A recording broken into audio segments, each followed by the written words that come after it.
Merci, nous, par la grâce de Dieu, Tolamuki, tous allés aujourd'hui, mercredi le 2 juin, il y a déjà 6 mois. Donc ceux qui ont totalisé les 6 mois ici depuis le janvier aujourd'hui, il y a de quoi dire merci à Dieu parce que c'est pas tout le monde belelaki na bango bonne année bato wana nde bazali na bomoi te. Donc si ngai na yo on est là, nous pouvons dire merci à Dieu. Donc tolamuki na tongo le 2 juin, merci na bandeko yo bozali ko s'abonner massivement. En tout cas bozali ko pesa biso makasi ya ko servir bino. On est ensemble, toko lembate pona ko salela bino sala kasi kobosa na demande nangaite parce que grâce à vous nde tozali ko lamuka chaque jour avant to bimatu na ba préoccupation na biso, on a l'obligation de vous informer. Alors makasi wane ko ya quand vous abonnez ya yambo tango bozali ko aimer ou bien tango bozali ko partager les liens. Mais aussi il y a même des gens qui peuvent nous aider.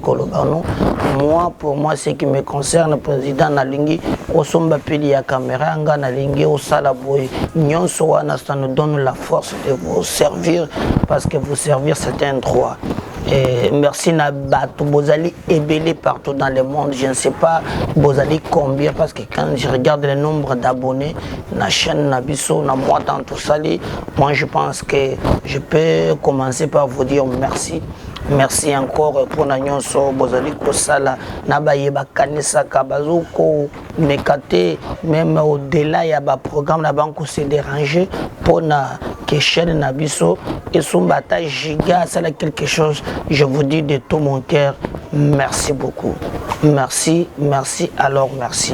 Monsieur Zedam, Moutoko Solola Nabino, et lobby na ibisa kibino qui a eu procès à caméra et dans 2 semaines verdict ezokweya nini le kakiti na suka na koyebisa bino awa le PPRD et Moïse Katumbi, le fait c'est pour bien dire ensemble.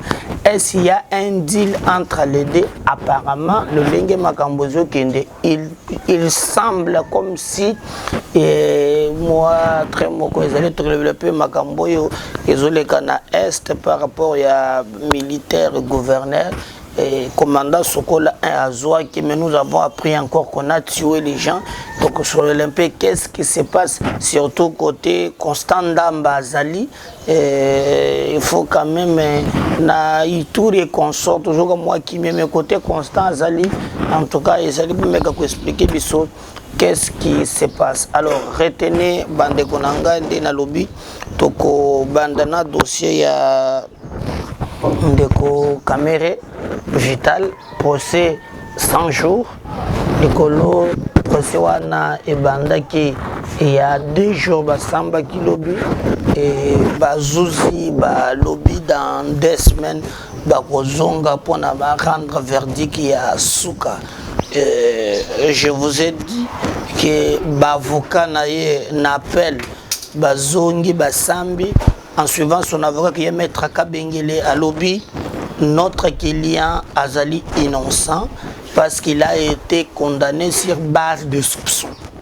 Selon les avocats de Kamere, l'élément mon côté probant est Alisaki que M. Kamere Azali coupable selon ses avocats.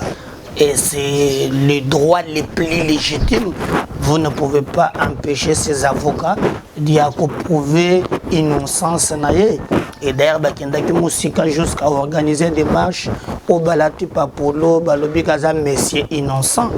Donc, il y a côté judiciaire, côté politique dans le dossier, mais côté moral, moi je pense que c'est pas bon pour la nation, c'est pas bon l'image que nous lançons, que dans ces pays, quelqu'un peut détourner des millions de Congolais au détriment de notre peuple, mais il peut y avoir un groupe d'individus qui peut le soutenir et raconter des histoires, tout ce qui est très grave. Dans émission Oyo et les Kakiki Tango Basili Saki pour plaider selon les avocats à Kamere Balobi en pleine audience ezalaki na magistrat moko oyo babandaki kosolola na téléphone selon ses avocats à chaque moment abandé kozwa ba injonction na téléphone pour na orienter na avocat ya caméra balobi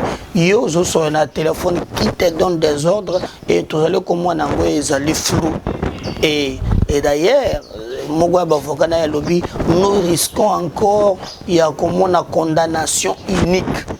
Donc les avocats ya caméra bawande ko craindre balobi na lolenge makambo ezokende bazo risquer ba mona exploit ko selama ki na premier degré ezonga pe na deuxième degré. Et c'est ce que je vous ai dit lobby que c'est ce qui a fait même que non basé la quitter qui audience et si là ces avocats bakita qui à la barre pour na bango bamone que non il y a des liens politiques quelque part où ils allaient travailler dans les coulisses pour être condamnés monsieur Kamere Vital Wakaningi Kingi. Donc pour Nabango il se complote quelque chose dans les couloirs, dans les coulisses contre M. Kamere. Alors il s'engage vraiment par tous les moyens trouver comment condamner et avocat naïe Monique Ezali malamuté. Alors moi je crois que au lieu ya kobanda ko mona ndoki partout ou bien ya kobanda ko accuser ba juge et consort. Le procès Kamere est un procès moko pédagogique qui nous a montré en réalité l'image de la classe politique congolaise, le mobile pour lequel les gens s'engagent en politique. Vous trouverez par exemple qu'aujourd'hui, vous avez entendu dans le dossier Congo Airways, on nous parle de 2 millions, 22 millions de dollars. Vous voyez ça? 22 millions de dollars. Mais lorsque vous regardez les conditions dans lesquelles notre peuple a vivre, tu peux te poser la question comment ils arrivent à prendre des millions et laisser leur peuple dans la pauvreté. Kagame lobby, Ouganda lobby, France lobby. Mais il y a des points sur lesquels prenons conscience. Prenons conscience. Est-ce que vous vous imaginez que na moni pona makambo ya Goma ba banquier ba to bazana ba banque aw ba sangani bango nyonso ba yoko pesa 500 000 dollars pour la contribution à bango 500 000 donc tous les banques de la Ghana Congo ba sangi simbongo esali 500 000 nde ba pesa. Contribution à Badon, alors que nous-mêmes nous avons des millions et des millions qui pouvaient permettre à notre peuple de vivre. On avait simple gars à Congo, 22 millions de dollars. Et là, comme 22 millions de dollars. Avec 1 million de dollars, on peut construire quoi? Ils ont participé. Et le procès continue dans le contexte où on attend, voir maintenant. Dans 2 semaines ce que ça va donner, mais le procès est continué qui na absence il y a ba avocat il y a caméra ba magistrat puis ba télémisa qui était ba kendeki malembe de kamboa na tina suka. Et quand nous faisons cette émission, je crois que ba avocat na yebandi ko loba na ba média ba bandi ko loba na pesa ki bango conseil, ça ne sert à rien de créer dans yako mais ma arrogance, ça ne sert à rien. Il y a le bateau que ça là, il faut alors dans un temps qu'il y ait vraiment dans cadre, il y a peut-être que c'est le meilleur culpa. Que c'est un pardon à Congolais, que zongi sambongo na bango et voir à quel niveau ceux qui justice à qui peut attaquer qui ça. Kokitisa moi mon au lieu de 20 le bata 10 ou bien 8 hein, ceux qui pensent qu'il faut que ça peut mon solo parce que le plus important c'est pas que mon temps côté bolo côté mais le plus important c'est que nous au côté boloko et récupérer babiloko et d'ailleurs ces avocats bayeko décrier balobi même le collaborateur ya caméra ba compte na bango ebele ezali bloqué. Nous disons ah OK, ce qui est bloqué pourvu que l'argent des contribuables congolais est zongé là-bas et kozala malam dans un pays où vous avez l'observatoire volcanique qui cherche 28 gigas bazana ngote. Je ne sais pas, à niveau quand il s'agit de peuple, le pays n'a pas d'argent. Mais quand il s'agit de Boïba, le pays a de l'argent. Un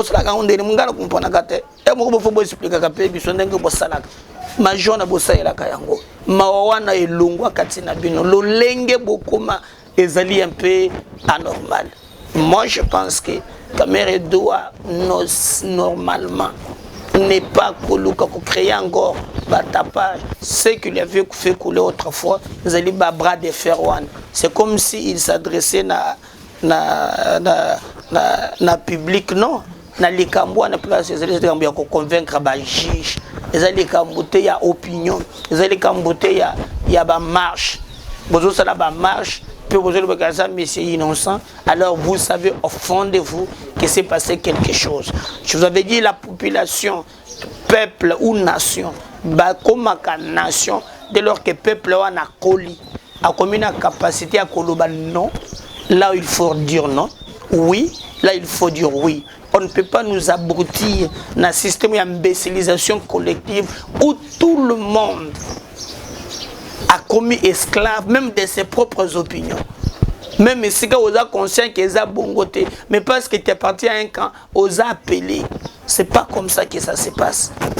Le peuple a la capacité de dire ah oui, ils allaient malam, ah oui, ils allaient malam, ah oui, nandimi, ma oui, nandimité. Ceux qui n'ont pas atteindre un niveau anate et qui tozaka na niveau, oyo biso tozalaka. Oya ya biyemba yemba oya kimalanda ngulu toko sunga mboka na bisoté. Et je vous dis, ces pays bakotonga yango na italien te, na zambien te, na rwandais te, na limité, ces pays bato bakolinga Congo koleka biso moko bazate. Prenons le temps d'aimer notre pays, de construire notre pays, de faire tout afin que notre pays décolle. Bandeko Nanga, c'est en ce moment-là, nous disons waouh, nous sommes la République démocratique du Congo. Mais n'oubliez pas aussi que l'affaire Noël Tchania Congolité c'est devenu viral. Et d'ailleurs, il faut retenir que Tchania Kozala ce samedi, les bosso ya presse pour payer sa explication de ce qu'il entend. Et na lowana ya Congolité, on ne peut être congolais que de père et de mère. On a de père et de mère. On a évité caméraman pour le binazalaki na dondi. On a évité la tongo na monteur na biso Kelly on doit filmer. Il est aussi des pères et des mères ou bien père musu mère burundais. Donc il faut muntuna muntu a meyeba. Alors baton soba comme lenga lobby, ce n'est pas des pères et des mères des babumamboka des pères. Le débat n'est pas d'abord banani.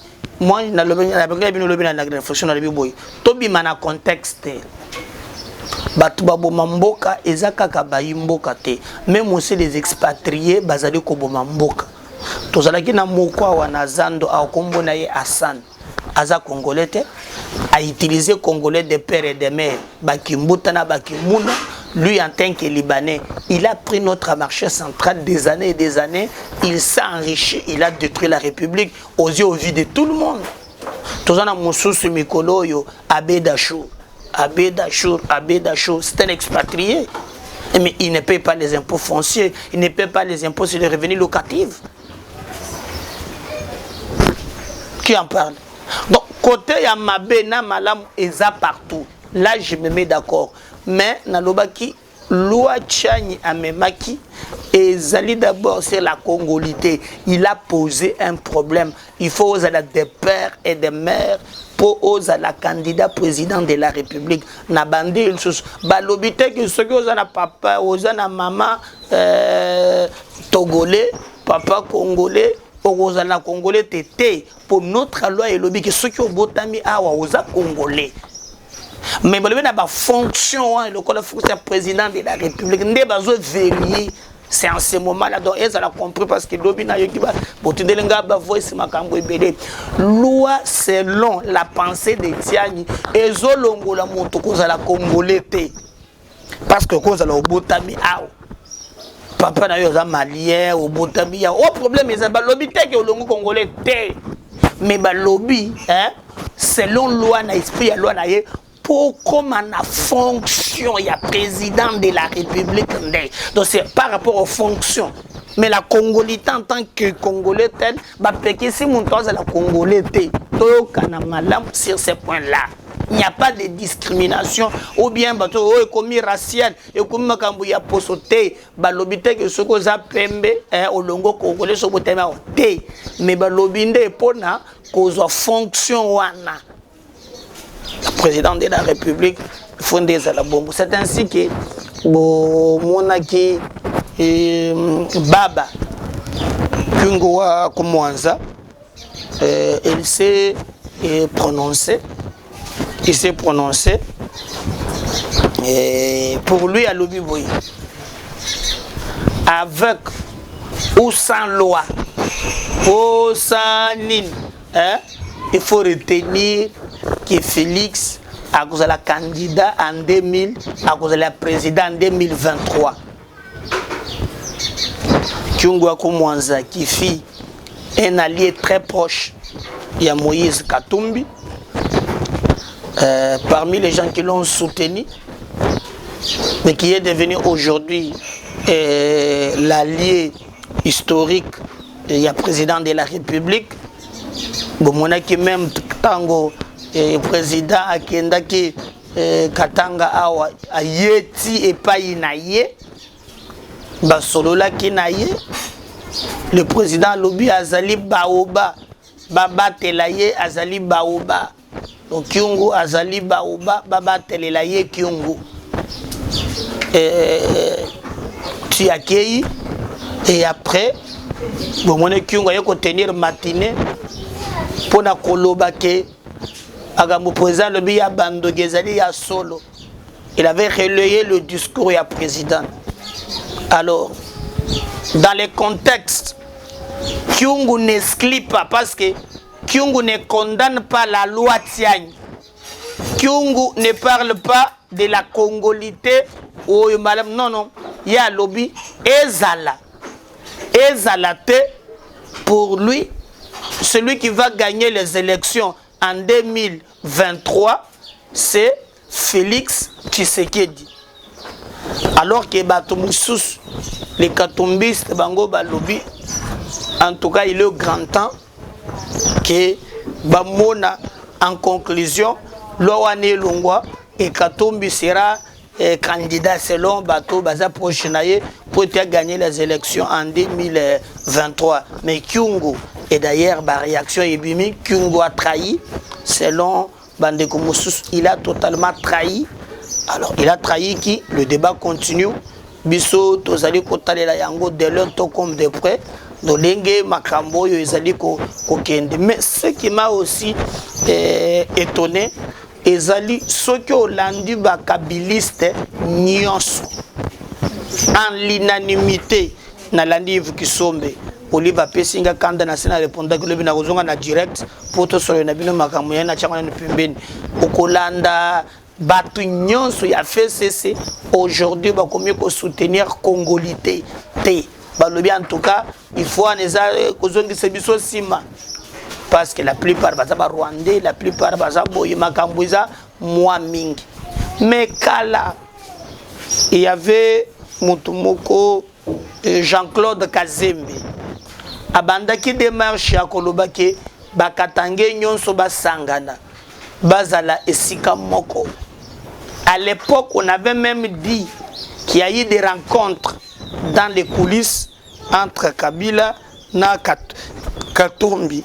Est-ce que nous pouvons dire aujourd'hui que na lolenge makambo ezokende libala wana et relation wana ezongeli?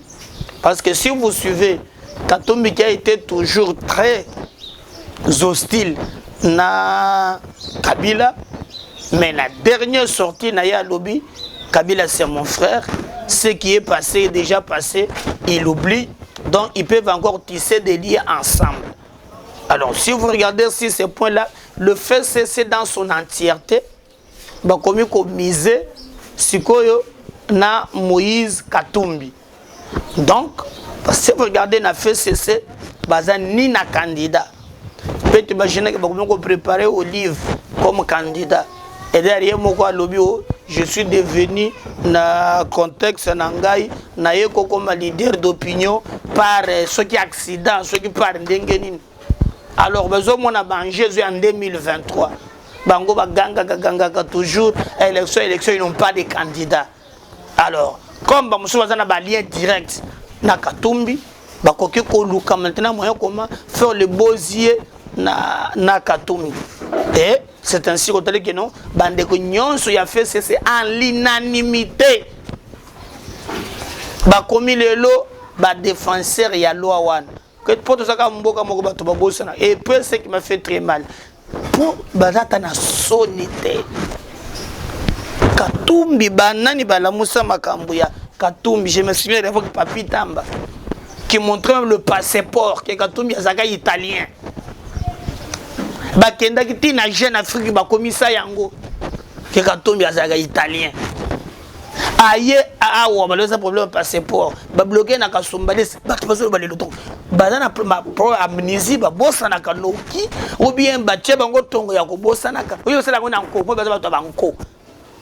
Katumbi a tellement na Salomon Escadelle. Je crois que ba kuchele une petite photo na bokomona nde bazota na Congo ba sele mituboy ba kotata.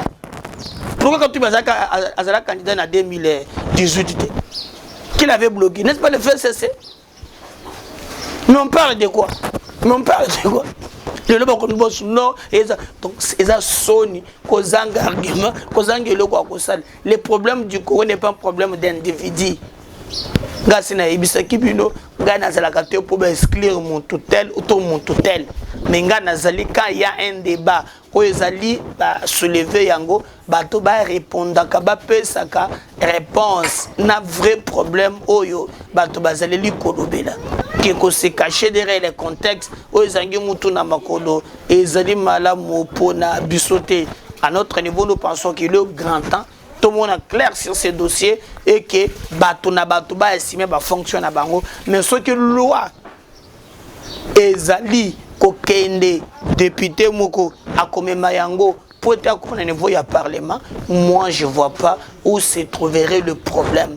Au lieu toti kalato se menasaka to lo bagizela okomona zela makambo koleka yo okomona te il est grand temps que non tondi ma démocratie ezali combat d'idées et d'ailleurs surtout que na moni na loi wana te ba souligner kaka Katumbi mais nazolinga ke batu nyonso batala nous devons travailler ensemble pour le Congo, nous dire des choses en face, regarder là où il y a l'intérêt du Congo parce que notre pays a intérêt à gagner et non pas que les individus gagnent. Donc naseki nalandaki Efukisombe nalandi Olive Lembe nalandi tout le monde à l'unanimité bazali ko soutenir loi wana te balobi cette proposition ezali ko longola bato ko poser ba problème ezali ko sala boye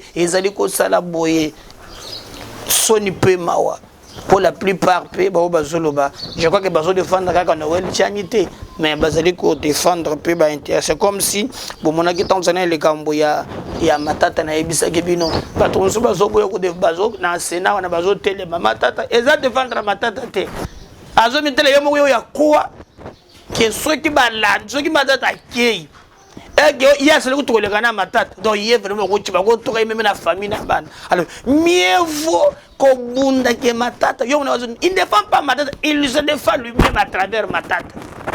C'est ça le cas où tous en Angolilo au bateau va envahir biso au bateau va déterminer de faire couler Congo et nous disons nous ne laisserons pas notre pays, devons défendre notre pays jusqu'au bout mais nous disons toujours j'insiste il y a des lois qu'on ne peut pas encourager si cette loi vise un individu non mais si cette loi protège la République moi je ne vois pas pourquoi on va nous éterniser dans la condition Owana. Mais n'oubliez pas aussi Bande Konangai qui il se passe quelque chose dans l'Est de la République démocratique du Congo. Où ils sont allés comprendre mon gouverneur wana bazami tozana Constant Ndamba oyazana Nord Kivu wana musozana Ituri. Mais na Ituri quand même vous sentez que moi Moussale zo salema soda bazo beta bazo conquérir tout ça. Le but d'ailleurs le commandant qui a été nommé pour commandant Sokola 1 Azouaki fonction on a remplacé lobby un nouveau commandant na Minembwe. Oyibatuba ezaka très sensible à Minembwe, commandant des opérations Ouazala Kyokuna Batuko Longola Oizawana va remplacer Moussous Iyo Tosepeli, mais nous voulons quand même que Moussala et Kindena Lombango. On nous a parlé encore que ADF Bayaki Koumé Bayako Bomandengini alors que tu remets un état de siège, tu remets un état militaire. Alors, nous ne voulons pas que Biloko Anezonge la Kalissus na Minembwe, Balongoli, commandant Zalaki wana batindie na Kalemi. Moi ngara bandoye koluka yango wana. Le butunde ata na ndondo wa Buteji. Na ndondo wa Buteji. Haki na ndondo wa Buteji. Mais le commandant Oyo ya Mapinga, celui qui était na Minembwe, Balongoli bazui Oyo azalaki na niveau ya Kisangani de bazongi sikuna. Donc je pense que et puis wana zaka quand même na bakombo, je vais vérifier les noms na bakombo na biso ya banen ya Kazemberembe wana en tout cas bazali susute batindie na Kalemi. C'est en ce moment hein Putela vraiment de moto oyo ba tindie na Minembwe et nous pensons quand même que non tokomona et kozala moi malam pour jusqu'aujourd'hui Minembwe qui Minembwe za zone moko stratégique auto bande ki komona bande kona biso ya ba Rwandais na bande bakotela ka bena nzela wana. Donc il était grand temps que Tosenga sala quelque chose. Mais très bien que na Minembwe Putela yewana zongi bakara reshuke karamure yesoge banini wana balongo akeye Kalemi et tout ça pousse. D'ailleurs si ça dépendait de moi ngana le baki qui esengela qui vraiment ko réformer cette armée, ils allaient vraiment infiltrer jusqu'à la moelle épinière. Donc il était grand temps qu'il y avait possibilité de réformer cette armée parce que Makambozo les armée wana ils allaient anormal. Mais nous demandons à commandant Constant Ndamba au gouverneur militaire qui a accéléré et d'ailleurs un mois ils ont coupé ce bilan. Il y a les cana gauche, les na droite, quand même qu'est-ce qui s'est passé, tout évaluer parce que nous toujours soutenir état de siège parce que pour na bangote mais on soutient l'état de siège pour l'état de siège et battre la moté ma beau moi il y a bande konanga ba congolais en ce moment là nous dirons iyo musala et l'équipe malam. On attend aussi que les commandants oyo et à Sokola, commandant des opérations, il y a Sikapé, Sokola 1, bah, Otiko Banda Moussala, to sécurité, Moussala Malamu, a continué comme ça, Moussala Lulenge, Longobani, mais nous voulons le résultat. Tolenge le sous-sauté, Tomona, Makambo ya Mabe, et les cas, na commandement, na Bango Lolenge, Makambo, Ezale, Kosala, Bande Konangai. Mais retenez aussi parce que ceux qui les Kagendenge wana bande koya décidé bakomela qui Constant Ndamba pona koloba qui explique comment na état de siège on continue toujours à piller, on continue toujours et à bomaka on a parlé de 36 personnes et puis quand on dit on tue les gens tout le monde le rôle les a pété donc c'est que l'UE est commune normale dans le Congo. C'est grave, c'est aberrant ça. Et donc nous pensons, pour nous, le plus important, tout le monde a battu na basala musala na bango nos militaires on est derrière vous ba le truc ba ko renforcer ba troupe tout le monde a comment cet renforcement et allez ko salema c'est ensemble nous disons que tokozala très fort donc travaillons battons-nous pour te mboka na biso et que ndele boso bande konangai et que le peuple la gagne na condition wana parce que soki totikali lisusu sima ya ba prétexte na ba slogan alors que les situations sur terrain ont changé donc nous pensons que et sengele gouverneur militaire pour être mekako pesa moi compte à expliquer qu'est-ce qui se passe sur terrain. Martin Fayulu na mozito bakomeli ba ibisi ba député balobi bakomi kolinga ko profiter na likambo ya état de siège pona kolekisa ba loi na katimini sur la réforme électorale. Alors bango babandaki ko comprendre les réformes na lolenge na bango bomoni bande ko ya fait cesse ngolo komeka batu ya dialogue bakomi balobi avant ba voter loi wana eza d'abord malam bayokana après nde bakoki kobisa consensus et na makambu ya loi wana sur les réformes. Par exemple, dans la assemblée et yinda ki mokona parce que bango balobi bandoko ya FCC tango seni ya kana izalaka ba pesa ka rapporteur na kalamba qui était l'émanation de l'UDPS. Alors pour le moment ngoyeka sans jalousie réforme ko salema mais rapporteur bon il a parlé au nom de la majorité mais rapporteur akoyande na ngambo ya batu ya union sacrée comme président kozala ya seni alors il y a ba poste ya ba titulaire a kozala ya société civile bango lokola majorité et sengeli bazwa a rapporteur pe ça qui mo bolo sur certains points o bandaki ko yo kanate ba o ba le ba o bazongisi il s'est passé des problèmes alors Fayulu a lobby ba profiter te na condition wana pour me ka kolekisa biloko ya moyibi. Donc, et sengeli bandeko ba zonga si va trouver consensus ba comme le la caméra pour que ndeko samba azobela mais pour que senga dialogue azamakasi lobby a utiko nommé ba tunyo sur parti na ye oh il y a des jeunes oh ya boya salitwana makasi ye mais quand il s'agit aga o samba pona mbongo ba congolais maladie mati Congolais, tous les championnats de terme, donc les gens vont suivre le dialogue, n'avons pas ce temps à perdre, mais je pense que les consensus, c'est un peu mode de gestion, si on peut trouver consensus, parce que les élections ne concernent pas ni la majorité, ni l'opposition, mais les élections, ils allaient concerner tout le monde. Ceux qui vont occuper Koyoka Bango, Mongongo ya moko na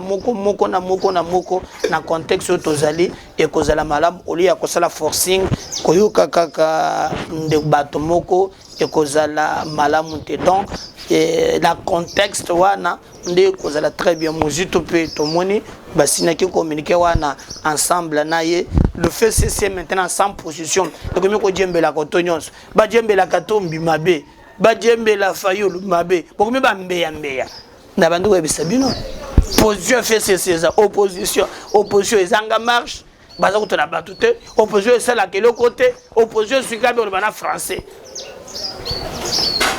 net pour n'en se dépendre pour nous bosser la peu marche attends magambo ya rama nazo pesa bino matière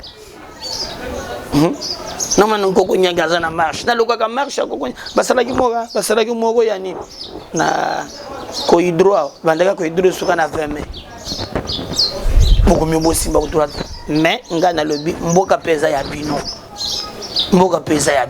biso za lokola bino te o bozala ki sobo beti bokangi biso bo beti biso menda bengi biso nous avons réussi à mettre la main sur ces bandes des inciviques les fauteurs de troubles c'est tout ça bongo te Tout le bibiso ensemble nabino, tout ton gamboka nabiso. Mais surtout que notre peuple se retrouve parce que cacophonie dans laquelle notre pays a plongé, ils allaient copier ce biso mawa. Alors le message que je terminais par laquelle ils allaient de vous abonner massivement, d'aimer nos vidéos, de les commenter et de le partager. Parce que si le Seigneur ne revenait pas, moi et vous, tokozonga les sous pour notre prochain numéro. Bo yebamba ou bien tout le monde direct, pour tokotia téléphone ouvert, ensemble, tout ton gambo quand les bisous. Dieu garde le Congo. À tout à l'heure. Bye.